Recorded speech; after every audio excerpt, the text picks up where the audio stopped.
Welcome into this segment of Behind the Pen presented by mostvaluablepodcast.com. If you want to listen to the full podcast, go to blogtalkradio.com/mostvaluablepodcast. Also, we're on iTunes, so check us out there as well. Thank you all for listening as always, and enjoy the show.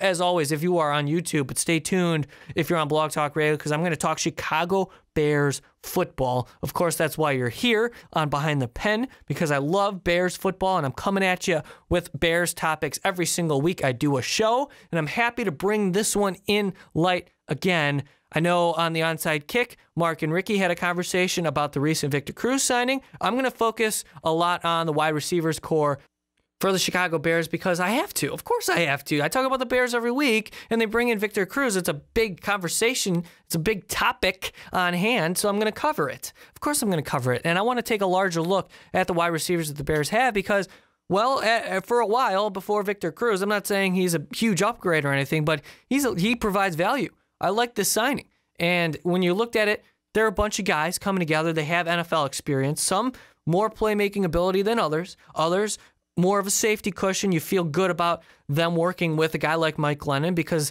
they've been in the league. They understand route trees. They can help younger receivers. They can even help the quarterbacks. But I'm really excited specifically about this Victor Cruz signing because he has big play potential still. I mean, he's entering his age 31 season, I believe it is. And that's a guy who's had success. He's won a Super Bowl with the Giants, right? He's played in the playoffs, right? So he has experience. We talk about the value in that, but he's a guy who works extremely hard, a guy who has knowledge of the game. He's worked with Eli Manning. He's developed a very nice repertoire with him on the field, and that's the thing too. You have a new offense, a new quarterback, a new set of receivers. You're not going to have this continuity with a guy like, for example, this is the first that comes to mind, of course, it's Cutler and Alshon. Alshon and Cutler have developed this kind of relationship where they knew where the ball was supposed to be put. And if a route breaks down, you know you can lob it up and make a play. Now, Alshon Jeffrey's a playmaker, but Victor Cruz is coming off a couple seasons where he hasn't played. Last year, he played in 12 games, or excuse me, he played in 15 games and didn't do terrible. I mean, he caught one touchdown, but the fact that he was on the field for 15 games, that's pretty solid. And this is coming off a year in which he didn't play at all in 2015. So right now, the reports, the conversations being asked to Victor Cruz and the conversation being had around the Chicago media is, well, does he have the big play ability, the production that he had in his 2011, 2012, 2013 seasons, where he was racking up all these catches, putting up almost 1,000 yards, up over 1,000 yards. I would probably venture to guess that he doesn't put up 1,000 yards this season. However, this is a guy who can get you some pretty solid production. And if the Bears do want to be semi-competitive, and I say semi-competitive because I am not going in and committing to saying that the Bears are going to be competitive this year fully. And I'm talking like 10-6 competitive, like I said last year. They're not there yet. I said 6-10, but you know, maybe they surprise us because I think people are sleeping on Mike Glennon. And now Mike Glennon has some weapons to throw to. As we look at this wide receiver core, Cameron Meredith, guys, I mention it a lot. I mention it each week whenever we talk wide receivers.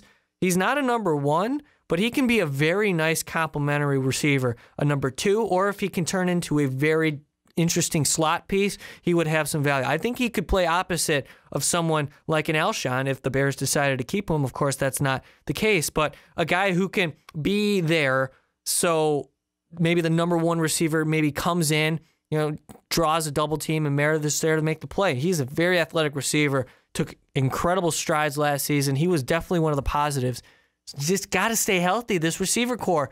I don't know if they're going to stay healthy. Kendall Wright, Kevin White. Kevin White has to be on the field.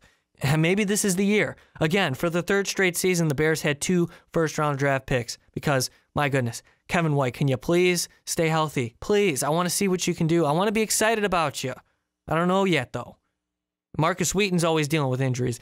Ruben Randall's coming in. Victor Cruz now. You know, so this is very injury prone. A lot of injuries, but they have plenty of depth on this team. And I mentioned it all the time. That's what you have to have if you're a Bears fan, something to look into for a team that's starting to get closer relevancy is how talented is your depth. 56 guys on a roster, right? Something like that, 55 guys. All of them, they're so, every single position piece is 52. It's in the 50s. I'm sorry. It's late. But it's 50. All these guys have to have a specific role that play well into your team. You saw last year the depth that they were throwing out there. I was just like, who? What?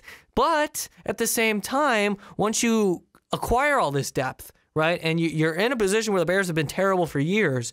Now, this is going on 2013, I'm calling a bad year, even though they went 8-8 and had a chance to make the playoffs. I don't care. That was a bad year. Defense was terrible. 2014 was terrible. 15 was encouraging, and then last year was terrible, right? So enough of this. We are ready to see something, and this receiver core is definitely something to be excited about. And I think the addition of Victor Cruz adds a little edge to this game. I think I'm most excited about what he brings to Mitch Trubisky. And I think a lot of the conversations, a lot of the moves that are made within the Chicago Bears relates to Mitch Trubisky. I think it all has a role in where he is and how he eventually turns into the Bears franchise quarterback, because that's the plan, right? It has to be the plan.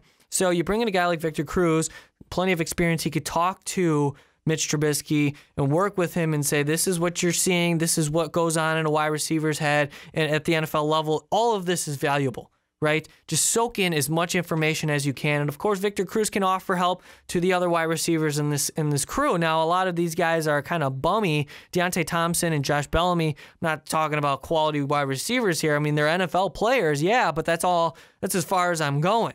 They offer something in the special teams game, but not offensively, right? But everybody else, Kevin White, this could be a very good opportunity for him to learn. Cameron Meredith, another opportunity. Marcus Wheaton could turn into a very solid slot receiver. Ruben Randall could come back to relevancy somewhat. Who knows, right? It's all about the optimism here, folks, here on Behind the Pen and the Bears. Because that's like in my other conversation that I had in Major League Baseball. If you're a team of a rebuilding franchise, you have to have something to latch onto and give me hope. Well, Bears, it's time to show me that we're going in the right direction as a franchise, as a fan of a franchise for all my life. Give me something. And I think this Victor Cruz signing is pretty solid. I mean, at this point, right? Because he offers a lot, and he could potentially turn into a major playmaker. But I want to mention this. And I talked about Trubisky and the impact that this potentially could have on his learning, slate, brain. Now that Jay Cutler's out of the picture, and I have to bring up Jay Cutler because I'm a huge Jay Cutler fan. I think you guys know that by now. I've been a Jay Cutler supporter. I'll defend him till the sun doesn't rise in the morning, right? But without him now, and I think he had something to do with kind of just the lull. I don't know if you guys got the same kind of feel that I did, right? When I watch the Bears and you look at the quarterback position, that's where you look for the fire, the passion, the leadership, and all that. Jay Cutler wasn't going to bring it. We saw him on the sideline get into it with Pernell McPhee on that Monday night game where he was terrible against Philadelphia last year. Even when Pernell McPhee was in street clothes, it's just sort of the atmosphere in the locker room was kind of just at a meh. Did it have to do with something with Jay Cutler being in the building? Because that's the guy you're looking to lead your franchise. No ifs, ands, or buts about it. The quarterback position, you have to have somebody that the entire locker room is going to look at and believe in and want to play for and want to play hard for. I'm not saying Jay Cutler was the reason why they were terrible last year, because really he didn't have much influence on the season because he wasn't playing much, right? He was hurt. And I don't know. I think it's just a different feel now that Jay Cutler is gone, right? It's not as meh. It's more like, woo, because Mitch Trubisky and Mike Glennon. Or it's kind of like, because there's like this awkwardness between the two. Trubisky was drafted. Glennon was told he was going to be the starter. The two didn't know about each other. They really didn't know that this was going to happen because Ryan Pace talked to no one. Mitch Trubisky didn't even know he was going to get drafted by the Bears. Mike Glennon was told he was going to be the starter, and now they draft a franchise quarterback, and they're like, oh, no, what about me, right? But we'll say this. I think people are sleeping on Mike Glennon a little bit. I'm going to give him some credit, some props. I think he can do okay for the Bears, and nothing spectacular. I think he can be a middle of the road, average NFL quality starting quarterback. He's got the size, he's got the tools, He's got the arm strength, I guess, but his accuracy for the intermediate routes, I think, is going to play a huge role in the success of the Bears team. For a guy in his first full offseason, that's all I'm saying, right? First full offseason, knowing that it's his team, he can do what he wants. He has an opportunity to showcase his skill set to the rest of the NFL because quarterbacks are, of course, a premium in the game. So, hey, don't sleep on Mike Glennon. Don't hate on Mike Glennon until he's absolutely terrible, and then you can hate him all you want. But I think with his wide receiver core, he's got some weapons to mess around with, and he could have success.